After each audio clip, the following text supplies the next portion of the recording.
Welcome in the latest episode of that SEC podcast. I'm your host, Michael Breton. I go by SEC Mike on the Twitters. And there he is, everybody's favorite cousin Shane. How's it going, brother? It's not due because I'm going on the road after this, man. Doing good. How you doing, Mike? Oh, I'm not doing well, Shane. What? And I'll tell you why. You missed it. You were busy. I'd like to think you were at the gym. But Florida's bringing back Billy Napier. We haven't got your thoughts on this yet. Go check it out. Emergency podcast. I did it as soon as I heard the news. But, I don't know. What do you think? Yeah, I was not home when this happened, Mike. But when I opened up the old Twitters, I had plenty of notifications. So I've got mixed emotions. All right. And I feel like Florida fans are very similar right now. I think there's a few of you that are just saying, hey, let's trust the process. Year 4 is our guy. You know what I'm saying? We got to see a couple of games by DJ and some of these young kids, and the future is bright. So I get it. There's that part of it. But then there's another part. It's like, what are we doing? You know, what the hell are we doing? There's a reason that half of this conference is excited that Billy Napier is coming back, because we're in year 3 and not making a bowl game, Mike. So again, the progress, the process, blah, blah, blah. We're year 4, brother. You know, year 4, we should be competing for SEC championships at this point with the Florida Gators. Yeah, well, they're trying. That's what matters at Florida now. They had a 7-point lead in the second quarter. Don't forget that, Shane. They're in the process right now. They're taking down the Heisman Trophy statues. They're taking the Tim Tebow Promise plaque off the stadium, and in its place, it's going to say we were up 10-3 on Florida before we lost by 2 touchdowns with this current guy. So. Credit the Florida Gators. You'll probably go 5-7 next year. Mike, we all knew this was going to happen when they started handing out participation awards, you know? That's exactly what they're doing. They're participating in the process. But I want to ask you, Jesse Simonton, great guy, love him, had him on the show, wonderful, but he made some really good points, and I didn't send you this tweet, and I'm going to paraphrase it. But if you reread the statement, it is a bunch of word garbage. There is no mention of 2025. There is no mention of next season. It's just a whole bunch of words saying we're moving with Billy moving forward. And it is kind of funny because you're not lying. If you make it to the end of the season, you are moving forward. So I'm not saying that he's out of the woods here, but it is, for a guy that writes a lot of damn letters, you know, it is very interesting that he left that door open. And I've read it like 3 or 4 times, you know.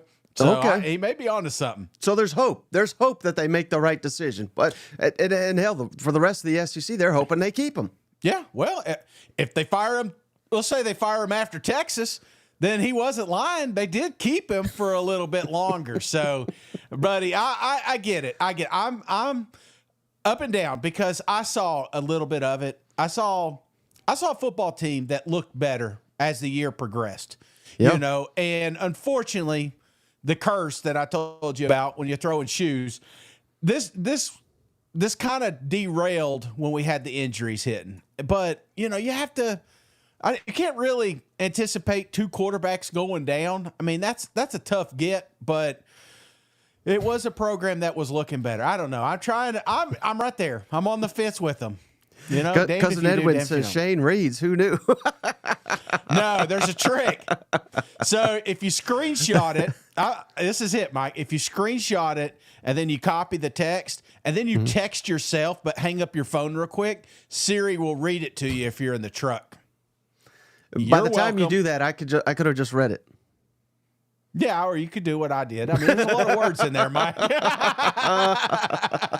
Hey, we've got over here, Shane. I got to give a shout out real quick to the presenting sponsor of the show, MyBookie. We're about to make our picks and our locks of the week. May even have an upset or 2 for you. Head on over to mybookie.ag today, the online sports book. Put in that promo code, Shane. That SEC, THAT, SEC. They will double cousin curse, double your deposit over at MyBookie. Your initial deposit, minimum $50, maximum $1,000. So you could have $100. You put in 50. You could have 2,000 if you put in 1,000 with that promo code. That SEC over at MyBookie. How? Don't reveal it just yet, Shane. But how confident are you in your lock this week? Super. I mean, I've done a lot of picks, Mike. I've done a lot of picks, but I have never been more confident in one than I am today, Mike. I'm going 2-0, baby. Going Okay. 2-0. Logan, VFL Logan says, someone's getting upset this week. Don't know who, but it ain't gonna be their Vols. 33-16. Appreciate you, Logan. Yeah. We got a couple supers here to catch up to real quick, Shane. Be creepy. Appreciate you, brother. Long-time listener here. He comes up with some great mailbag questions. He just became a member to the channel. We always got we all got that one creepy in our family, don't we? Yeah, there he is. Be creepy. Appreciate you. JR, the legend. The legend continues, Shane. There he is. He didn't gift one membership. He just gifted 5 Yeah. memberships. JR, you the man. BBN, welcome. Knox, Cleveland, welcome. Alexander Fields, Welcome Josh, welcome. Robert Mayfield, all of you, welcome to the family. And then, Gage just became a member to the Come channel. on, So, Gage. man, Welcome. what a family we got here. You know what? Yeah, that's why I got all this Christmas stuff up. You know, it's in the air, Mike. And then last one before we get to it, Shane Blake. Remember, he was on just That's right. recently, and he had Kiffin as his profile. He said, I had to change the Kiffin profile. It's best our players that he stays, but I think he has a lot of issues to fix. Yeah. I mean, that's fair. And hell, I'm rooting for it. You know, you keep firing people all the time. Yeah. Trust me, Tennessee guy, it doesn't always work. Mm-hmm. But also, if your best year's year 1, I'm just not feeling very confident going into year 4, if that makes sense. For me, Mike, it's just about momentum and development. I mean, there's a lot of factors, but if you're sitting in a year 3 and you don't feel as good as you did year 1, then we look elsewhere. But again, you're right. I've been on the firing. I mean, how many coaches did we fire before we got old Hopple up there in Knoxville? So, you know what? Trust the process. And now that you got your guy, just get behind him. You know what I'm saying? Get behind him. Get out there. Make some noise. Pull off an upset. Show them that they made the right decision. Michael Riley says, does Florida have a membership for a buyout? Oh, buddy. One last thing on the Florida, Mike. You know, they're still missing a president, right? Yes, sir. So do you think that Strickland can't, I mean, like all his chips are in here? Like there's no, because of that situation. I mean, behind the scenes, and I know you're just guessing at this point, but what do you think's going on behind Billy Napier here? Yeah, I mean, Florida has lacked strong leadership for a good while. Mm-hmm. And I think that is key to the whole thing. It's a real issue, Shane. And quite frankly, if Strickland fired Napier, I think he needs to go too, because I don't have confidence in him to pick a head coach. Mm-hmm. And I think he's trying to delay that obviously as long as possible, because I think he knows as soon as Billy's gone, he's next right out the door. Yeah. But having said that, do you trust him to make that decision, or is he just trying to save his own neck? Yeah, I feel like you got to, I mean, he's tripling down now. He's already doubled down. He's tripling down on his selection and say, you know, it's going to be good, but I don't know. Once they hire a president, if this thing fails and blows up in his face, you better believe Strickland's right behind him. So, right. All right, Shane, enough of that garbage. Well, can I bring up one thing, Mike? You keep saying last thing, and then you keep going on with it. No. One more thing. Last thing. I mean, it's gifts. It's season. We just came off a wonderful weekend. We've had an awesome year of college football. But I want to give a shout out to my boy, Cousin Ollie, longtime listener, keeping the bourbon bet rolling, Mike. He sent me down a wonderful package. Also included a little blue Kool-Aid, a little Starbucks coffee for the wife, a cigar for another Bama win, and Tic Tacs because they're orange and I probably need them. So, Mike, I just wanted to give Ollie another great shout out. Appreciate that. I know it's kind of not fair. I told him, man, I said, I'm sending this one back. This one's too damn expensive. And he said, no, keep it, save it for a special occasion. So, Mike, I don't know when that special occasion, maybe when we win an SEC or a national championship, we'll open up that bottle. And thank you again, Ollie. Yeah, we'll drink it in December, January when they win it. Yeah, I told Mike he'll probably be drinking it when at my funeral, when he inherits all these bottles. Ooh, all right, buddy. Hey, PrizePicks. Don't forget PrizePicks daily fantasy. Shane, we love the PrizePicks. They got the college football selections. Right now, you go to PrizePicks, you play, put a $5 play, you get 50 instantly with the promo code SEC. And it's not just college. They got all the sports covered, Shane. But I was on fire last week, 4 of 5 on the PrizePicks. If you do a selection like that, 4 of 5, even if you miss one, right? Yeah. You still win money. All you need is 2 to win. You could go up to 6. You get 6 out of 6. You get, I think it's 25 times your money. But 4 out of 5, you still win money. So, yeah, man, I'm feeling really good about my PrizePicks, Shane. Are you ready for these? I started stealing yours, Mike, and I want to thank you. Thank you for making me some money, Mike. At first, I kept like, nah, Mike's wrong on this one. Mike's wrong on this one. And I'm like, you know what? I'm just going to copy his answers. Right. All right. Well, you're going to like this one. Lenore Sellers. I know he's red hot playing Vanderbilt. 190.5 pass yards. Yes. Give me the less than. And this is not a knock on him, but this is more about the way Vanderbilt plays football. What do they like to do, Shane? Chew up clock, limit your possessions. And what does South Carolina really like to do? Run the football. I mean, Sellers is getting better and better and better as a passer. So I'm a little nervous about this one, but I just don't think, unless South Carolina's got a lot more possessions than I envision them having, I don't think he gets to 191 pass yards. I like it, Mike, because you're right. And we keep saying this about Vanderbilt, and then all of a sudden they're dragging a damn football game out. You know what I'm saying? So, yes, this is a good one. I knew it. All right. How about you're already off to a hot start, Mike? I got 3 I like, Shane, on Jalen Milroe. 3. Okay. More than half a rush and receiving touchdown. So if he rushes for 1 touchdown, you cash in. Give me Jalen Milroe. That's an easy one. Longest rush for Milroe, 16.5 yards. Give me more. I think he gets a 17-yard rush. And I mean, he's maybe the fastest damn player on Alabama's team. And then this ain't just all pro Bama, Shane. More than half an interception. So I think Milroe throws an interception, has a rushing touchdown, and has 1 rush of at least 17 yards. What's your thoughts on that? I like it. I do, because did you watch the Texas A&M game? It's like, I think a quarterback may have a pretty big day here. All right, and then I also like the running back down there, Shane, Jam Miller. Give me more than half a rush or receiving. That's why I really like it, because it's both. Yeah. Just 1 touchdown. Doesn't matter if it's receiving or rushing. Jam Miller cashes in. He's starting to really heat up for Alabama. I think we'll get to the picks in just a second. But I think Alabama LSU is going to be a very high scoring game. Yeah, LSU's like, wait, calm down, Mike. Calm down. Don't give everybody touchdowns on Alabama's team. So no, I mean, this is kind of like one of those, like you want to pick, you know what I'm saying? Like either Jalen gets it or he gets it. So it's kind of a win-win. I like those top. And then last one, Shane. So I'm kicking it back to LSU. I just said I think it'll be a high scoring game.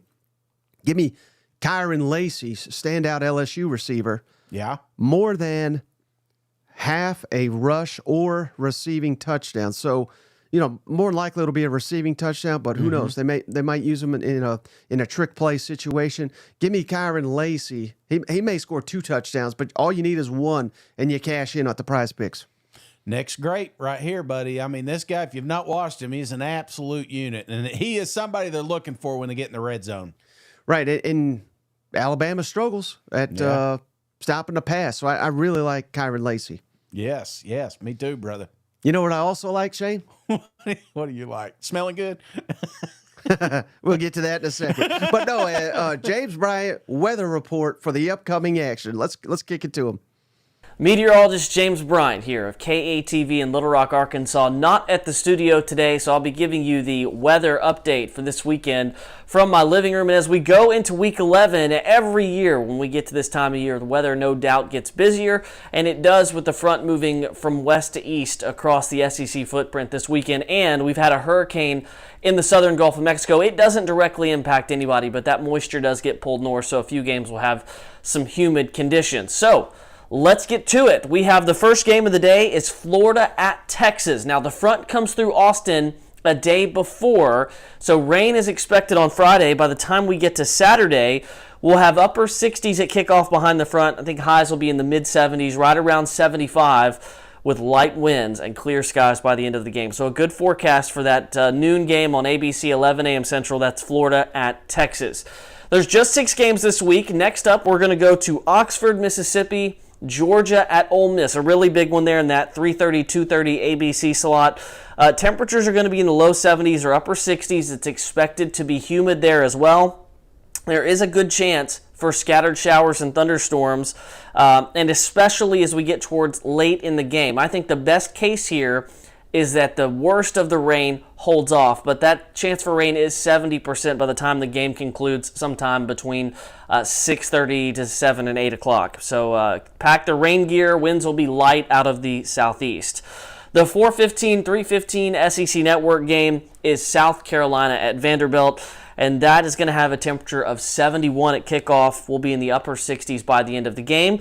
The chance for scattered showers will start at the beginning of the game, but it increases towards the end of the game, and thunderstorms are possible there during the evening. And wind is actually a factor in this game. We'll have south winds at 10 to 15 miles per hour with gusts up to 20 or maybe even a little bit higher. So rain and wind could impact the game in Nashville. Again, it's a couple of days until this game, so forecasts can shift slightly with timing. Make sure you check back for updates to a local source that you trust. I'd say best case here is that it holds off just to the west, just like in Oxford. All right, let's go east to Knoxville. Mississippi State at Tennessee. That's the 7 o'clock, 6 o'clock ESPN game. It'll be 64 at kickoff with temperatures in the 60s during the game. There's a slight chance of a shower, but the front is further towards the west, so it looks like rain is not really likely until Sunday. Winds at this game will be very light to the southeast, hopefully, and I think there's a really good chance that Knoxville stays dry throughout the entirety of this game. Okay, the big one of the week, or another big one of the week, Alabama goes to Baton Rouge. For Baton Rouge, and we've got the tropical storm well towards the south, but that moisture is getting pulled north for this game, so it is going to be humid. The temperature is going to be 74 at kickoff. We have scattered showers and storms expected to be in the area. I think heavy rain is much more likely just to the west. So again, best case, storms hold off just towards the west so we can get this game in without any type of rain or lightning delay. Still, though, by the end of the game, rain chances are at about 50%. Again, I encourage you to find a trusted source that's looking at daily or hourly updates to give you updates on that forecast. Winds, not too terribly strong out of the southeast there at 5 to 10 miles per hour. The better chance in Baton Rouge for rain does look like it'll be after the game end on Sunday. The final game of the day is Oklahoma at Missouri. That's the 7:45, 6:45 SEC Network game. And it's going to be cool up there. It's really the coolest spot in the conference this week. Mid-50s will be the temperatures at kickoff, and I think they're going to hold steady as we go through the evening. We'll have a light south wind there. Rain is expected to start the day in Columbia, Missouri, but it is expected to move out during the afternoon. And at this point, the game is expected to be dry. I think it's the most complicated forecast we've had. That's week 11. A lot of good weather for some of these games, but a lot of locations where you got to pay attention to the weather. And I know Arkansas is on a bye week this week. The deer season opens up here this weekend, so it comes at a good time. No matter where you are, find a close local source where you can trust them with your forecast. This is just kind of an overview, and it does look like several games that need to keep an eye on it over the weekend. All right, shout out our guy James Bryant with that. It sounds like it's going to be kind of tricky up there, but at least you're getting some cool weather up there in Columbia, Shane. Yeah. I mean, I think I may have to get a Nautica long sleeve shirt. So, but hey, thanks, Gus. I appreciate you doing that. Obviously, one of the highlights of my weekends here, because it does change the way you think about some of these games. You know, when you talk about weather, you talk about rain, you kind of want to pull, but 50 degrees. I mean, I can't complain. I'm going to have fun. I'm going to have so much beer in me. I'll be fine, Mike. You know what I'm saying? And shout out to Liquid, early contender for comment of the night, Shane. He said he took decorating advice from Shane, has that TV almost on the ceiling. I like that one. Someone asked, I apologize. I don't know if I'll be able to find it. It was so many comments ago, Shane. But someone asked, is Cousin Shane, will he eat an ice cream cake if Tennessee wins the SEC? Oh, that's a good bet right there. Well, I mean, not a whole thing, but I think like a piece, you know? Yeah, we're not talking broccoli or anything here. I want to clarify. I got a lot of heat off this one, Mike. I'll eat the cake. You know, if somebody's having a party and there's an ice cream cake and that's the only thing there, do you think Shade's not going to get a little piece of that? Of course he's going to, but he's going to complain that you wasted money on a terrible cake. So I'll have a piece, but yeah, maybe we'll do something like that. Small ice cream cake if Tennessee wins an SEC championship. You got to eat it live on the show. That's right, with a brain freeze and everything. What was that dodgeball that fat guy's eating there at the end? You know, milkshake brings all the poison. All right, Shay, let's get into it. We got a couple games to break down here. Mm-hmm. Thankfully, it's all SEC action this weekend, Shane. Mississippi State at Tennessee. First game we'll be covering here. Tennessee favored by 24.5 points. The over-under is 61.5 total points. It's a night game on ESPN, 7 o'clock Eastern, 6 Central. And, what was interesting, 2 notes on the injury report, Shane. Tennessee running back Deshaun Bishop, he's out. Mm-hmm. Mississippi State receiver Mario Craver is probable, so expect him to go. But other than that, it's good news on the injury front for both these teams. Yeah, Mike, this is an intriguing game and an interesting one for me. There's a part of me that I guess I worry about all of them. It's that battered Vol syndrome. It's a real thing, and I know I keep bringing it up, but I felt this way last week against Kentucky. I feel in this week. The problem I'm having with Mississippi State is I have seen a lot of offense being produced on that side of the ball, and again, Tennessee's got a awesome defense. I would expect lots of pressures, lots of blitzes, lots of opportunities for short field situations, maybe some turnovers here. I mean, if you're just playing this game on College Football 25 and you sim this thing, Tennessee wins by 40 points, But I don't know if it happens this weekend, man. I worry a little bit about Tennessee going 3 and out because Mississippi State has the ability to score points, even though the fans aren't expecting it. Nobody really is worried about Mississippi State until you're worried about Mississippi State. There's a lot of games. So I'm not gonna drag this thing out, Mike. What I think it comes down to is red zone opportunities. I feel like they'll move the ball, but when it gets in the 20, I feel like Tennessee will bow up. That's what they've been doing all year long. And I feel like there is some development. We talked about Nico kind of getting dialed in, but the receiver's not. Don't be surprised if you don't see some new names out there running on the football field, Mike. So give me Tennessee winning this thing, but it's closer than you would like. 35, Mississippi State 16. Ooh, 35-16. Shane. I don't know about that. I just don't know about that, Shane. Because if it ain't Nico missing the passes, it's offensive line struggling, it's receivers can't catch it. I mean, they just can't put all the pieces together. I don't know what in the hell's wrong with Tennessee, Shane. Can't score 30 points to save their life. And if they don't do it Saturday, they are not going to do it. Yeah. Short of UTEP they got coming up here, but they ain't doing it against Georgia. They ain't doing it against Vanderbilt, who just eats up the clock, So, I don't know, Shane. This seems like a trap game, and I love what you said about Michael Van Buren, Mississippi State. They're heating up. Got the running game going now. Very balanced. On that side of the ball, Jeff Lebby starting to find an identity as a head coach. Mississippi State, maybe the most underrated team in the SEC, Shane.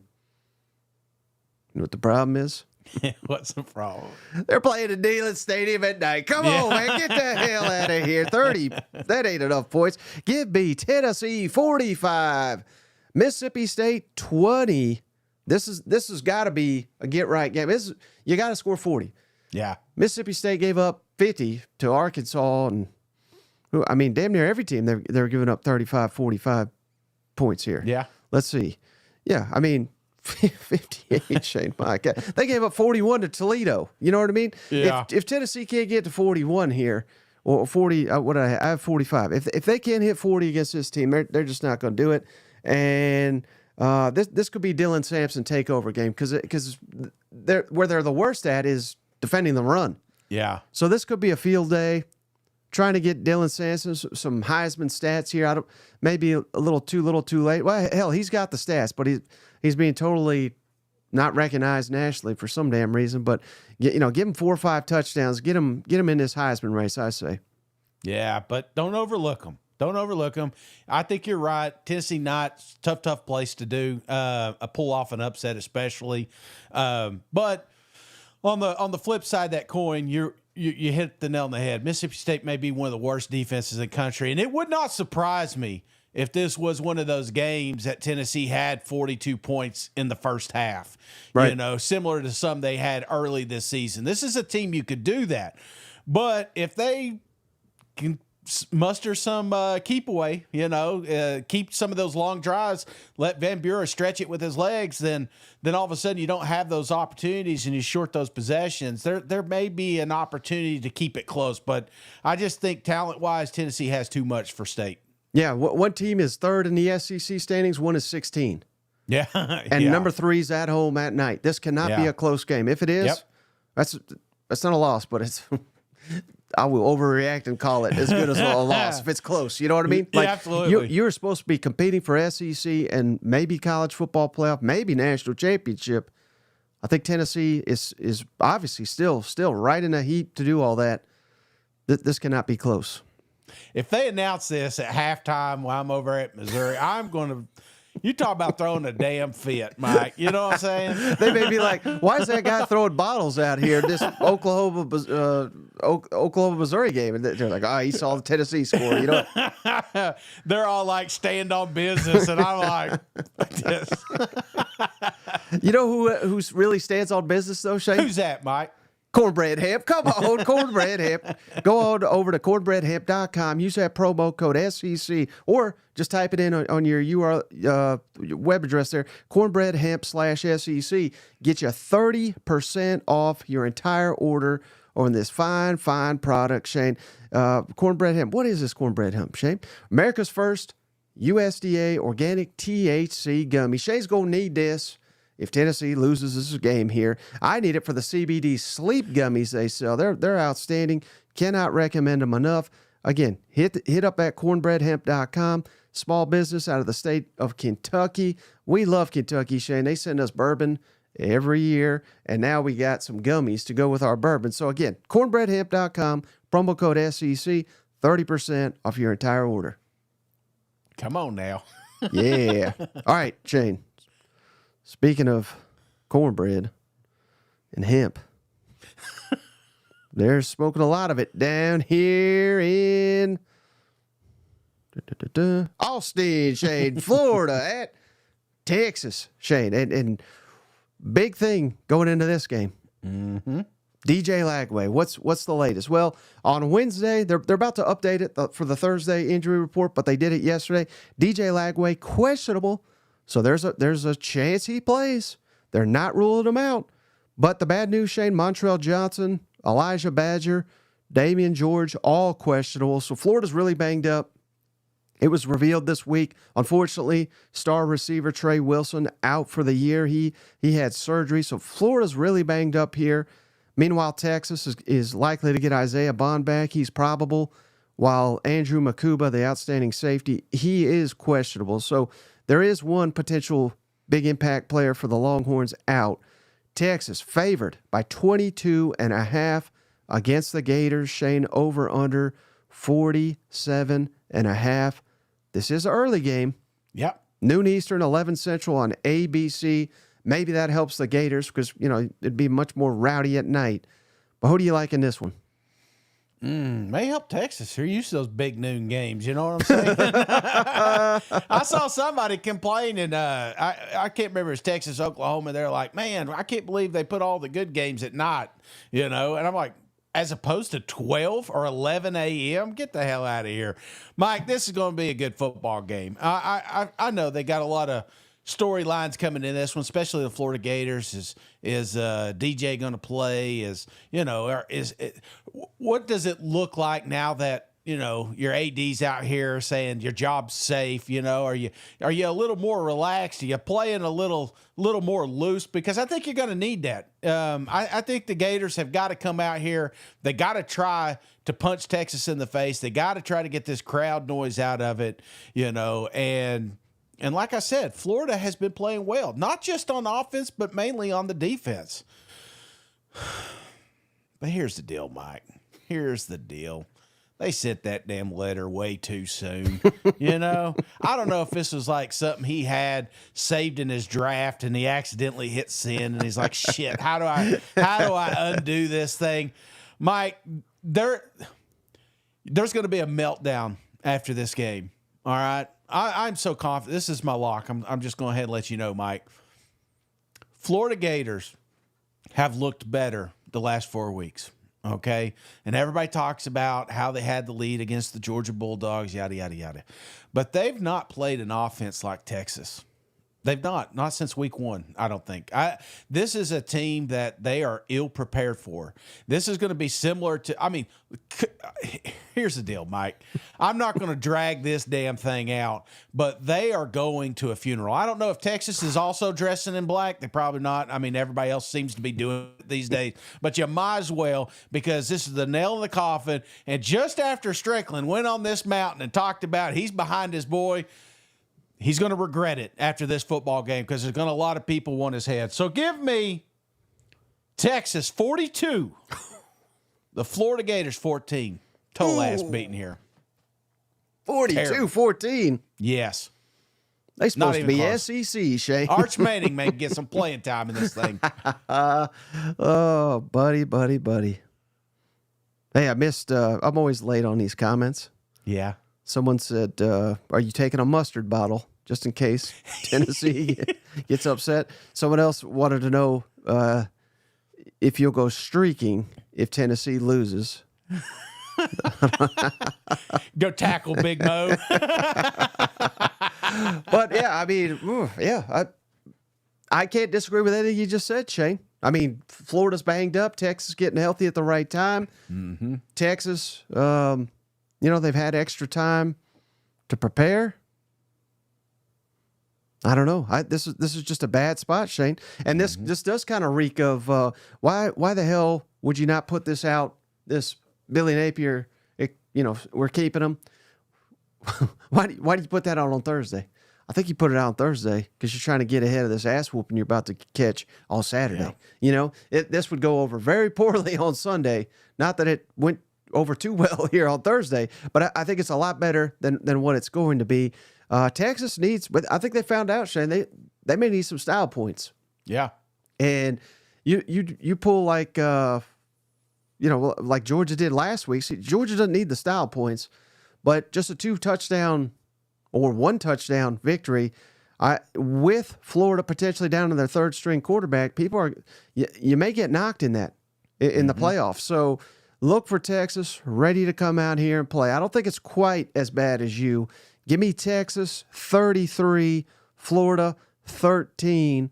Maybe a different story, Shane, if I knew DJ Lagway was healthy. But hell, I think we're maybe putting too much on him anyway. I know everybody's saying, well, hell, they would have beat Georgia had they. Well, why? Because we saw him for a quarter and he had one nice throw.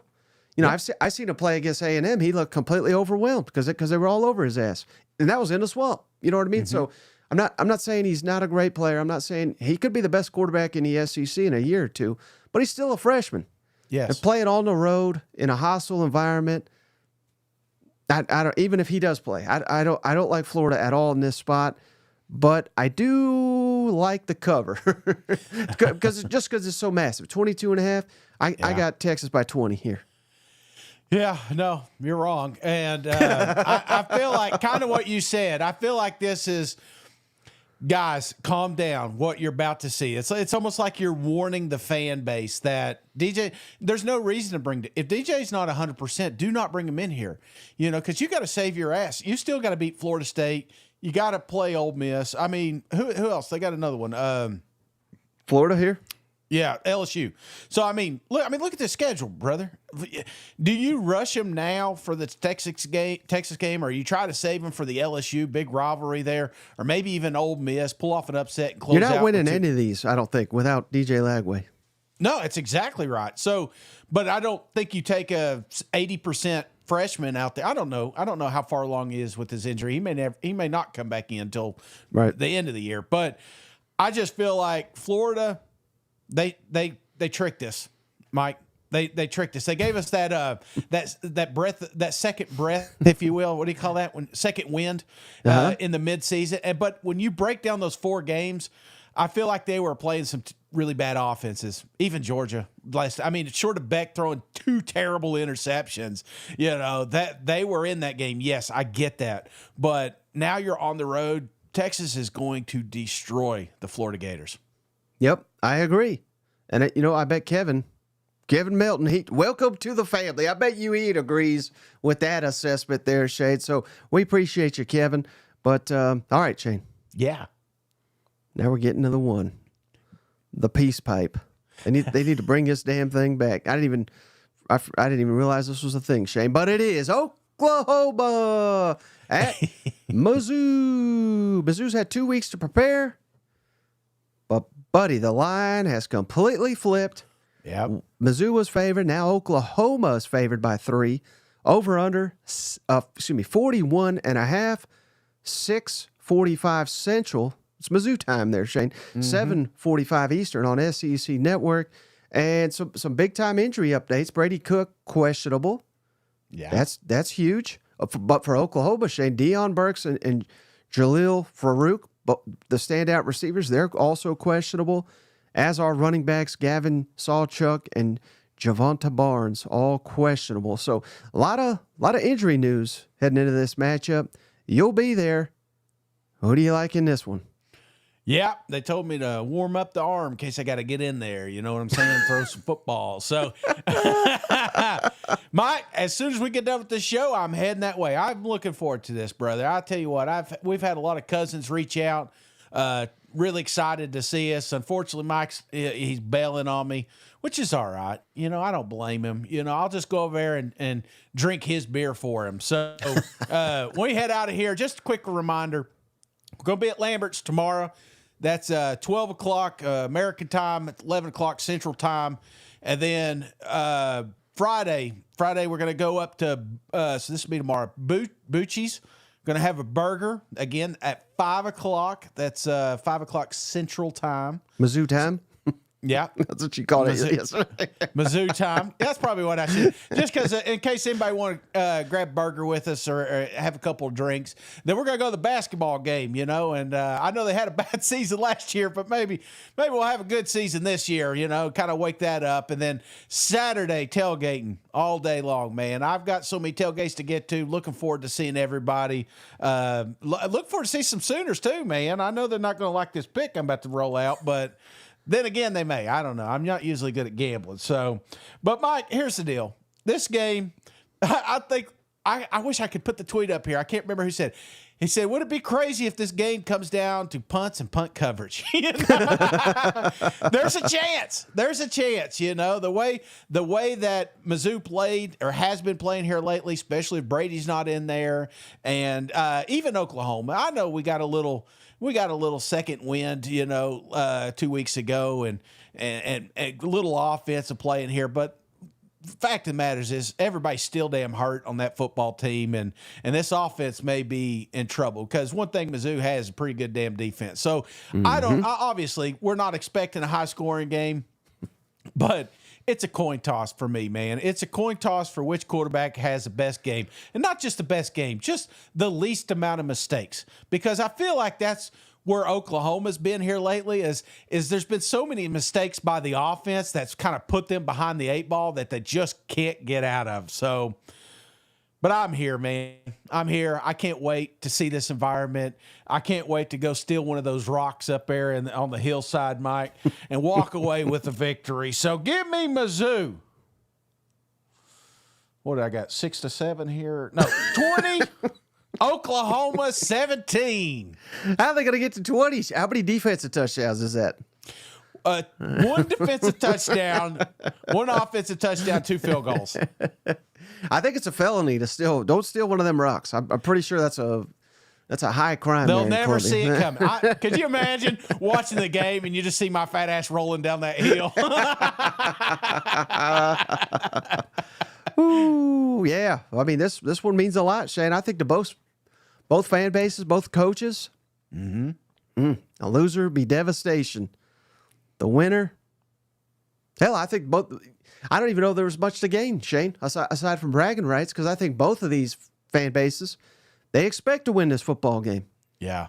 Especially Mizzou this year at home with all the hype. This is going to be a tough one, Shane. This is going to be a tough one. Even if Brady does play, hell. I mean, I hate to say it because I pumped him up big time in the offseason. He's not been that good. Yeah. Even if he plays and he's not going to be near 100%, I don't know how much of an advantage that is. I mean, certainly he's better than the backup. I mean, that's obvious. But, oh, buddy. I think this game will encapsulate the season.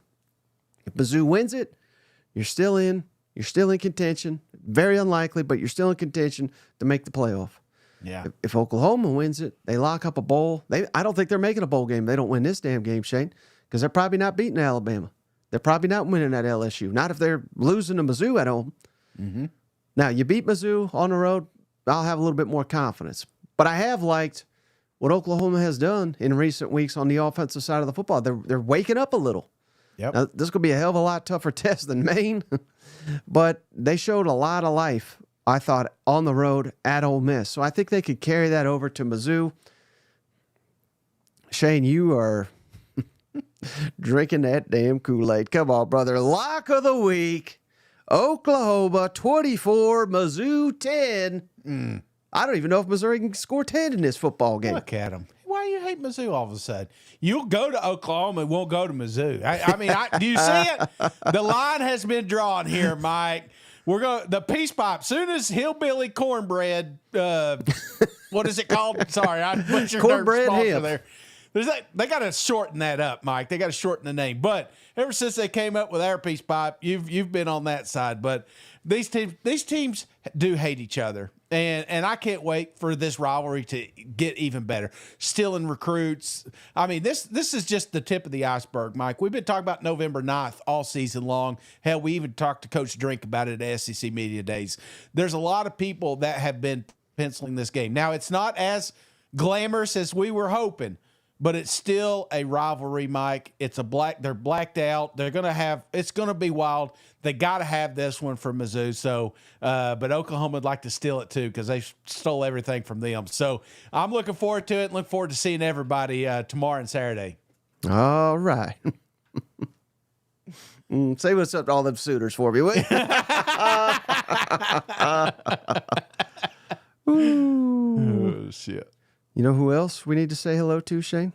I don't know. Who? Mando, come Mando, on. come on. ShopMando.com. Promo code SEC. Get you $5 off your starter pack over at Shop Mando. That's ShopMando.com. Shop Mando. Promo code SEC. Get you $5 off, which is 40% off an entire starter pack. That's what we use. Shane's going to be up there. You see him.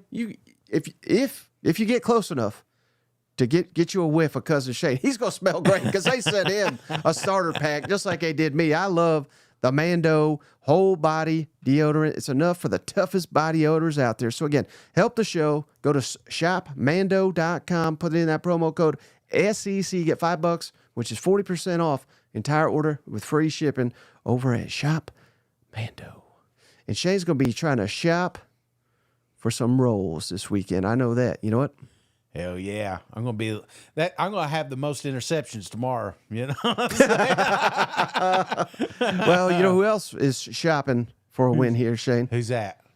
That's them red hot Gamecocks. Come on down. They're coming to Nashville, Shane, to face equally as hot Vanderbilt. But the Gamecocks favored by 4.5 points. Over-unders 45.5 total points. This is a 4:15 Eastern, 3:15 Central game on the SEC Network. Vandy's a little banged up, though, Shane. Diego Pavia, Yeah. outstanding running back, Seth Alexander. They're both probable, so no, I don't think there's any way they don't play. But backup quarterback Nate Johnson, number one receiver Quincy Skinner, each listed as questionable. Those are some key players as well. No major injury updates for the Gamecocks. Who do you like in this one? Boy, you talk about two teams. We've said this all week long, Mike. These are two football teams that are exceeding expectations. They're not exactly, but you ask them, they're not where they want to be. You know, both of these teams have higher aspirations. Pavia came out wanting to win a national championship. Talk about going to the playoffs. They still have an outside shot to get to an SEC championship. South Carolina, you know, a couple mistakes early in the season, some not their fault, you know, but they've turned it on. And last week, one of the biggest upsets ever. I mean, similar to that 22 season, they will remember this A&M. I just saw them bringing in the hedges. You know what I'm saying? It's worth spending that money when you have wins like that, Mike. But there'll come a point when South Carolina doesn't storm the field anymore. Why? Because they're expecting to win. Just like they're expecting to win this week. Why? Because you always beat Vanderbilt. For the last 48 years, you've beat Vanderbilt. Is that right? 17? I don't know. 15. Yeah, 40, 17, same thing. South Carolina's not afraid of Vanderbilt. They should be, and I keep doubting them, and I don't know why I do, but maybe I'm helping them out. South Carolina's not afraid of Vanderbilt. Sellers is playing some damn football, and they've not had a defense come at him. Pavia, he struggled last week against Auburn. By God, wait till you see these cats. Stewart just sealed up a $1.5 million NIL value. Man, he's buying everybody some shoes to go faster this week, Mike. South Carolina, 24. Vanderbilt hangs in there because that's what they do, 17. Ooh, Shane. You know what this is? This is Shane trying to throw cold water on these Commodores before Tennessee comes to town. He's hoping they're in the dirt, buried, so that they don't upset them Vols. That's all this is, Shane. Yep. Because Diego Pavia magic continuing on. You're right. I mean, he may be the best Heisman candidate out of the SEC. I can't even believe I'm uttering that words. But if they keep it up, Shane, he cannot be denied. Mm-hmm. And it's ugly. It's improbable. But that's the Vanderbilt way. And how about South Carolina? I mean, they absolutely whooped the number one team in the SEC last week. Mm-hmm. How can they get up? This is a young team, Shane. What do young teams do? They're inconsistent. Yeah. They get up one week, they're down the next, up, down, and that's been South Carolina. You said it yourself.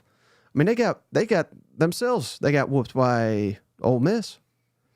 You know, and then they come up off the mat and should have beat Alabama. I mean, who the hell saw that coming? This has been all season, Shane. Remember how much we made fun of them for Old Dominion? And then they come out here and absolutely destroy Kentucky. So I don't have confidence yet in the Gamecocks to go back-to-back weeks. If they look like they did last week, they will absolutely destroy Vanderbilt. But it ain't happening. It ain't happening, brother. Give me South Carolina 23, Vanderbilt 17. So I'm right there with you. I think South Carolina gets it done. Yeah. But it's close because that's what Vanderbilt does. And I'm not feeling terribly optimistic about this. And if Vanderbilt was not as banged up, they've had a lot of games in a row here, Shane. Yeah. Let's throw up their schedule again one more time. They, in the last several weeks, Bama, Kentucky, throw in Ball State there, Texas, Auburn. I mean, this is a lot of body blows. Yeah. Going into, they really need to hit that bye after this week. I think they'll be a lot better post-bye, but South Carolina, I like where South Carolina's catching them. So that's why I got confidence in the Gamecocks to win this game and even cover the spread, but only because the spread is so narrow here. Well, and again, the injuries. Pavia is the one that scares me the most because he's come out of several games here. He is probable. I mean, he's going to fight to the bitter end, but this is a team that loves chasing quarterbacks. So yeah, I'm just afraid there may be one or two hits in this thing that sends Pavia back to the sideline. So yeah, that's it. South Carolina, I got the edge. I do think that Vanderbilt maybe surprises them. You know, don't be surprised if it's like a 7-0 game in the first quarter, and then you're like, uh-oh. But South Carolina slowly pulls ahead here. Stephen Up says, uh-oh, the devil cousin curse. So congrats, Vanderbilt. All right, next game on the docket here, Shane. Man, this is going to be a good one. It is going to be a battle here in Baton Rouge, Shane, Alabama at LSU. Bama favored by 2.5 points, over under 58.5. This is a night game on ABC, 7:30 Eastern, 6:30 Central. We have talked this one up, Shane. They both need it. They're both still alive for the SEC, for the national championship. College football playoffs on the line. But one of them's getting eliminated on Saturday night. Who is it going to be? Well, I mean, Mike, we've been talking about this game as if someone's going to leave upset. I mean, I think one of the questions we had yesterday was, which coach will this loss hurt the most, especially in the offseason? Yep. And we went round and round, but we kind of leaned Coach Kelly on this one, brother.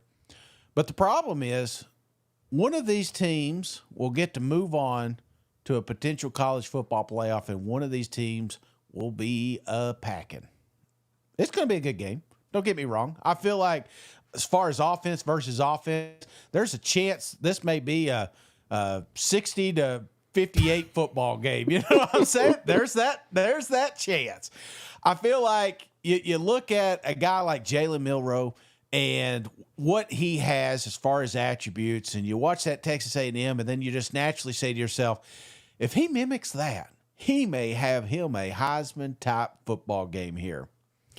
You know, the biggest news on the sideline here, Mike, is not just Coach Kelly getting the pressure, but they got a live tiger in that stadium now. And I think that's just the energy they need, Mike. They got all Leonard Fournette's going to be down there. They're going to have all the celebrities. I'm sure Shaq's coming back for an appearance. They're going to make a damn night of this. This is the biggest game. Alabama, LSU, the last 10 years has been the biggest damn football game. Gary is so pissed he cannot talk about it. So I'm doing it for him. LSU's not afraid of Bama. They're going home. They're not going to the playoffs. Paul Feinbaum, enjoy your show the next few weeks because they're going to be pissed. Give me LSU 35, Alabama 24. Ooh. Jared, appreciate you. He gave us $10. Lock up cousin LSU. Mike, pick Bama, please. Ooh. So, wait. Give me that score one more time. LSU wins by 2 touchdowns? LSU wins. I didn't lock it because I've already kind of screwed them a few times. So 35, Alabama 24. I should have locked it. Yeah, I mean, that doesn't make any sense to me because Alabama's favored. You know what? Switch it. Switch it. You know why? You can't be – scare money don't make money. Put my lock on this one, Mike. Okay. Because I'm going 2-0, baby. You're welcome. You're welcome. I mean, I think you had to because they're favored. And if I'm wrong, I will pet that tiger. No, I'm just kidding. I won't do that. Yeah, I mean, I just think this is going to be an offensive showdown, Shane. I don't think LSU will be near as caught off guard. I mean, how could they be? If they let Jalen Milroe run wild, again, I loved all those PrizePicks selections. I think he'll have himself a day, but surely they won't get caught with their pants down like they did against Marcel Reed. If they do, all that progress LSU had on the defensive side of the ball prior to that game was complete smoke. Yeah. And then I'll start to really question some of the teams that they were having success against, like in Ole Miss, like in Arkansas. Well, maybe I should question all these, like A&M before they made the switch. You know what I mean? So, I mean, it's possible. It's possible LSU's defense was just smoke and mirrors with the success they were having, but I don't think so. And I think people are forgetting how good Garrett Nussmeier is. Yeah, he had a bad half. Bad halves, that can happen, Shane, when you go into a 100,000 seat stadium and it's roaring and you're stressing because there's no running game. I mean, that was just a calamity of a half. It happens. But Garrett Nussmeier still, I think I'd take him right now, today, over any quarterback to win us a football game. Yeah. Now, had you asked me in the preseason, though, Shane, probably that answer would have been Jalen Milroe, as how effective he was last season. This was the game last year where he really started to take charge. He had 4 rushing touchdowns, and he outdueled the guy that won the Heisman Trophy. So can we get that Jalen Milroe back? If we get that back, Bama's going to win this football game, Shane. And I'm scared to death that Kalen DeBoer is going to show us why his record's like 102 all time or whatever crazy number it is. He has shown he is an elite coach. He can win all these games.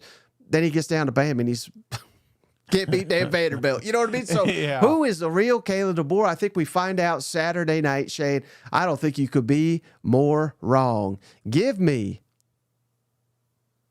Oh, where's my scores here? Give me Alabama 32, LSU 35. You're exactly right, Shane. LSU gets it done. But I think this one could go either way.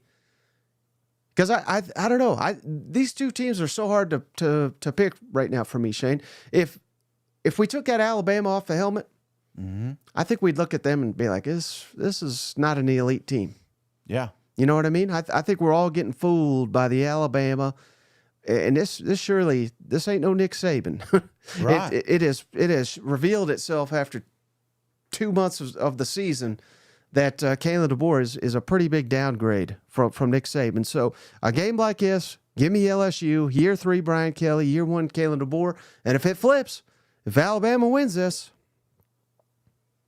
buddy, I'm going to have some big questions for Brian Kelly and what the hell they're doing at LSU. Can you pull up Bama's schedule for me here real quick? This was the big one for me, brother. Mizzou didn't have a quarterback. Tennessee played horrible. No points in the first half. I mean, receivers, Nico, terrible. South Carolina, terrible. I know Sellers looked really good last week, but during this football game, he did not. He was just running for his life, basically. No downfield presence. There's a couple plays. I'm not going to just rule it out. Vanderbilt, they lost. Georgia. This team has not played a good offense until the second half of the Georgia football game. And I feel like we know the weakness, but no one has been able to take advantage of it. LSU can take advantage of it. Nussmeier can take advantage of it. Lacey can take advantage of it. I feel like that's what happens here, Mike. I may be wrong on this score. It may be 3 scores because this may be this ain't the LSU and Bama's your granddad talk about. This is the new one right now. This is a new regime. I feel like Bama's going to improve. I'm not going to bury Kalen DeBoer after this game, but I will bury Coach Kelly if he loses this thing at home. I'll put him in the tiger cage. I also think the issues that have plagued Alabama, Milroe being inaccurate on passes, and the secondary being an issue, I don't know that you can get that solved in a bye week. Yeah. Meanwhile, LSU defending a running quarterback, I think you can get that solved in a bye week. I really do. Yeah. And I think that was critical to my decision as well. Nice. All right, final one here, Shane. I think this is going to be the game of the week. We'll see what you have to say. We got mighty Georgia, Shane. They're 50-0. We got all these damn streaks that are wild, Shane. They hadn't lost regular season game in like 60. Now they're 50-0 minus every time they play Bama against Ole Miss. You know what I mean? We're inventing ways to do streaks here for Georgia, but it is mighty impressive here, Shane. Georgia favored, as they should be, over Ole Miss by 2.5 points, over under 54.5. 2:30 Central, 3:30 Eastern on ABC. Kiffin's right. He's not right about much, Shane, but he's right about this should be the night game. And real quick, we got a cousin in the comments saying, address it. He's done it about 12 times on this show. I was waiting until we actually got to this game. But a shout out Kiffin and his damn injury report here. I mean, my God, Shane. This is essentially, if you're just reading back, Georgia's got 6 guys on here, and 4 of them are out for the season, which they're obligated to put out there. And that's like par for the course in the SEC. Mm-hmm. Meanwhile, Ole Miss has got literally half their football team on here. And I think part of the reason they do this, Shane, is so when they fall down and fake injuries, they can point to this and say, look, the guy was banged up. We told you he was banged up prior to the game. But, yeah, I mean, that's insane, isn't it? It's stupid. It's stupid. I mean, it was fun the first time, but, now we're like, come on. All right. So, Mike, this is a really good football game. And one of the things I said last week was I felt like one of these teams impressed and one of these kind of let down. And that everybody knows which ones we're talking about. Ole Miss actually looked like an SEC championship contender. Full. You're saying just last week, right? Yeah, I mean, they've not put it together. These are 2 football teams that struggle to put together a perfect game. Not a perfect game, just a complete game. 4 quarters of good football. Beck looked like he's never thrown a football the first half last week. And then all of a sudden he figures it out and becomes a damn, Joe Montana out there. So I feel like that Georgia may have been caught looking ahead to this game. And I thought Ole Miss was going to do that last week. That's why I kind of favored Arkansas there. But they were 1 game at a time. They went out there and they beat the shit out of them Razorbacks. This is a football team that is looking forward to this one now, because if you remember last year, this is the game where Lane Kiffin talked about you want to compete with the big boys. We got to have the big boys. They ponied up. They went in the NIL. They got those guys, and now they've built them a damn roster that's supposed to compete with Georgia. Mm-hmm. There's no more Bama. Bama's done their thing. Nick Saban's moved off. Lane Kiffin has his eyes for this guy, because if he could beat the Georgia Bulldogs, he can win a national championship there in Ole Miss. But, Mike, how many times do we have to say Kirby can't win this game? Kirby ain't afraid of Lane Kiffin. Kirby, I mean, look at it. Ole Miss's whole football team's hurt. I truly think the one that worries me, Trey Harris, Watkins, I don't know if that's true or not. I mean, I try to figure it out, but we're just guessing at this point. Right. I don't know. If Trey Harris is not in this football game, I think that is no doubt Georgia wins. And to Shane's point, I should have highlighted this. It's hard to take any, because if you go put 50 people on an injury report, it's hard to take any of it seriously. But the guy that scored 5 touchdowns last week, Jordan Watkins, he's listed as doubtful. Same as Trey Harris, who hadn't played in 3 weeks. Right. So I don't know. Does that mean Harris will play? I really don't know. Well, I mean, you got the leading touchdown rusher back there banged up as well, Right. So there's a lot of things that can happen, and regardless of the injury report, the one I worry about the most is Trey Harris. Been out. I feel like if he's in there 100%, Ole Miss has a shot here. But I don't think he is. Even if he plays, I don't know if he's 100%. And so I'm going to give Georgia the slight edge here, Mike. Morristown Honda in this thing. Give me Georgia 28. Ole Miss 27. I think it's a hell of a football game, but I've just got a little more confidence in Kirby Smart than I do Lane Kiffin right now. And how could you not? Yeah. One of them's called Lane Whiffen. The other guy's got multiple national championships and multiple SEC championships, you know? Major advantage, Georgia, in that regard, obviously. But this is a prove-it game, Shane. Mm-hmm. What was it, 52-14 17 last year. Yeah. And I think a lot of that 17 came late for Ole Miss. So there's a lot on the line. Not just, everything with Ole Miss is on the line. Hell, we said it on the, if they lose this game, Lane may leave. Yeah. Of course, since that time, Florida says, we're bringing back Napier. So, maybe not that job. I don't know. But a lot on the line. They've been gearing towards this season for 2 years, really. Yeah. This is the last dance. This is literally going to be the last dance if they lose this one. Playing at home, they're trying to make a big spectacle of it. I think that's part of the reason why they were so disappointed they didn't get it at night, because they know how much that could have potentially helped them. But Ole Miss they looked pretty damn good last week, didn't they? Yeah, they looked pretty damn good. Georgia, I don't know. They're another one, Shane. I think we might be viewing them just because they're Georgia. Take that G off a helmet, you'd say, well, this is a hell of a team, but are they elite? Now at times they've looked like it.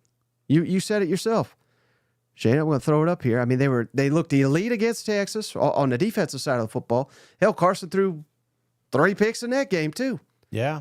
The defense looked elite for about half against Alabama, and then they gave up the game-winning touchdown pass. So, I don't know how good Georgia is. If Carson Beck doesn't throw if you tell me he doesn't throw 1 interception the rest of the year, I am betting everything I have on Georgia winning the national championship. But I don't know how you can know that when he leads the SEC in interceptions. So, can they win it if they don't throw any interceptions? I'm worried, Shane, because I think now Ole Miss offensive line, they played their best game last week. Can they maybe it's clicked for them. Maybe they figured some things out. If they continue to do that, they're going to march their way to the playoff. But easier said than done, because this ain't Arkansas defense coming at you. This is the damn Georgia Bulldogs who are healthy on the defensive front. So I think both these teams, it's on their quarterbacks and it's on the protection to win them this game. Because as good as Georgia is on the front seven, Ole Miss is not far behind. They can get after your ass too. They lead the country in sacks. So who protects? Who handles the pressure? Honda Morristown. I'm right there with you, man. Give me Georgia 26, Ole Miss 27. I think Ole Miss pulls off the stunner. And if it happens, Shane, I'm never calling Lane Whiffen ever again. I'll never call him that if he gets the win. If he doesn't, I may never refer to him as Kiffin ever again. Golly. It's going to be such a good game, man. It is going to be and you're right. It should have been they should have even moved it to Sunday, so everybody could just watch this one here. I think it ultimately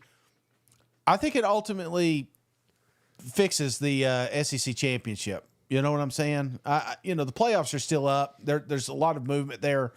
But I do feel like after this game, we're going to kind of know who's going to be in that championship. We may even see a repeat. I don't know. The more I've talked about it, there's so much uncertainty. But these are 2 teams that I could see in an SEC championship, if you will. Right.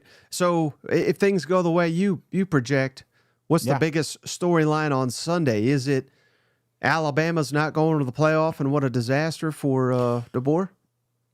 Could be. It could be the Florida Gators too. Not so much that they didn't expect them to win that game or lose that game, but not by that margin. I have an absolute blowout here, so there may be a little heat there. But I think what steals the storylines will be Kalen DeBoer missing the playoffs, out of the SEC championships, maybe even knocked out top 25, because I got this a multiple score game.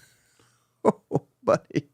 And then what would be the most likely or outcomes that would lead to an emergency podcast? I'll be doing it solo because you'll be in Como. But if something happens, you're like, Mike, you better get your fat ass in there and do an emergency podcast. What is it? State beating Tennessee? Me getting arrested, probably. You're my one call. I'll live stream it on X as they're putting handcuffs on me. There's no other. But what if Florida beats Texas? Well, I mean, obviously, a huge upset like that would definitely need to be an emergency podcast. I would say Tennessee losing Mississippi State would be an emergency podcast. And yeah, short of an injury, I think one of the things that we're starting to see here later in the season, Mike, is some key injuries. And I'm not saying like say, and I hate talking about it, but look at what Florida's gone through. Texas has gone through. South Carolina has gone through. Obviously, we're talking about him being hurt. Quarterbacks are getting hurt, but I do feel like there's a few teams that would be detrimental for, like a Tennessee, like a Georgia, some LSU. Some of these teams that we've got, Ole Miss even. These teams that are in the mix. A key injury like that, I think, would also warrant a emergency podcast because you'd have to really reevaluate the season moving forward. Because they've shown you. College Football Playoff Committee left teams out of the playoffs because of an injury, a key injury at quarterback. So as we're getting into late November or mid-November, that's one of the things I would also be watching. Hey, real quick, we had 2 donations here. I missed them. Be Creepy says, when is the Vols going to pay child support to South Carolina for taking care of Vandy for the last 15, soon to be 16 years? That's coming soon. Be Creepy. And then Jerry Withrow, appreciate you. Gamecocks 27-10, run the table the rest of the season. I'd love to see it because they'd be red hot. You know what? If they did, Mike, things could be very, very interesting. We've talked a lot of not used to talk South Carolina in November. They usually have October or Cocktober, as they say. But if they run November, and I mean run it, people are going to have to answer those questions at the end of the year if South Carolina should be considered in the mix. Right, because hell, who is it that usually wins the Super Bowl, Shane? It's these teams that are hot at the end. Yeah. If you're hot at the end, I don't care what the formula is they use to you can't have this many losses. You can't. That's all garbage. If you're red hot and you're beating the hell out of good teams, I think you deserve a shot to prove it on the field. Otherwise, why do we go to the 12 games here? Well, the way I'm looking at it, you play Vanderbilt played Texas close this week. This is just talk about this Saturday. Vanderbilt played Texas close, played Mizzou close, beat Alabama. These are teams that we've talked about at one point being in the college football playoff. One thing that hasn't happened to Vanderbilt is a blowout. And if South Carolina comes over there and does just that, I think then again, we're building that momentum that they captured last weekend. So, yeah, a lot playing in that game in Nashville, even though it doesn't feel like it. Yep. All right, buddy. Well, we got to wrap this thing up because you got to get on the road. You got anything else before we hop off the line? No, man. Again, I'm looking forward to seeing everybody there, drinking some cold beer, eating some good food. Can't miss me. I'll be the guy in the blue polo, or what is this, Nautica? But we're going to do Lambert. So, again, just recap, we're going to do Lambert. So I'll just do Mizzou time here. So it'll be at Lambert's at 11 their time. Okay. And then, that's Friday. We're going to go to Bucci's at 5, and then we're going to be at the basketball game. And then the following day, we'll, of course, be tailgating all day, drinking some cold beer, avoiding that cold weather, and then watching an awesome matchup here. So I have to bring some of that cornbread after with the peace pipe, Well, be safe on the road, brother. We'll see you again Sunday, right? Yeah. So I'll be here all weekend. Emergency podcast, power rankings, all that, as per usual. But that's going to do it on this episode of the show. Appreciate each and every one of you for hanging out. We'll catch you on the next one. All right. See you guys. Go Vols.